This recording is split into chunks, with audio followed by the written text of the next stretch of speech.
Also today, front page headlines once again involving the Victorian Premier Daniel Andrews and the state's anti-corruption watchdog, with concerns this time over dodgy land deals raising questions over the conduct of IBAC, which is happy enough to put other witnesses on the stand in public hearings, but not the Victorian Premier. It was only a couple of weeks ago that we learned via a leaked draft report from the watchdog that IBAC had privately grilled the Premier over his role in branch stacking and the misuse of hundreds of thousands of dollars from the taxpayer. This inquiry, called Operation Watts, chose to treat the Premier differently from other Labor MPs caught up in the scandal. Former Minister Adam Somyurek and federal backbencher Anthony Byrne were both put in the stand in public televised hearings under oath, which effectively ended both their parliamentary careers.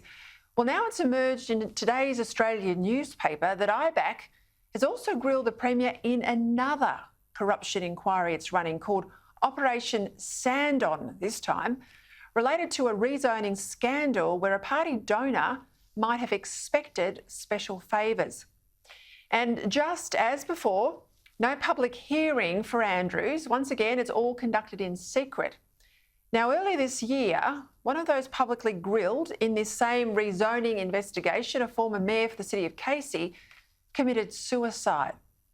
Her friends blame her death on the humiliation of the public hearing and its lack of swift resolution.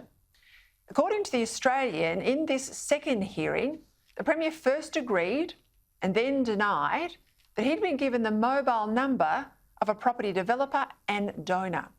Now, obviously, neither of these probes and any judgments about the culpability of the Premier have been concluded. But what clearly seems to be on display here are double standards by the Victoria's officials, with public humiliation for minor players, but kid glove treatment and questioning in secret for the Premier. I keep saying there's something rotten in the state of Victoria.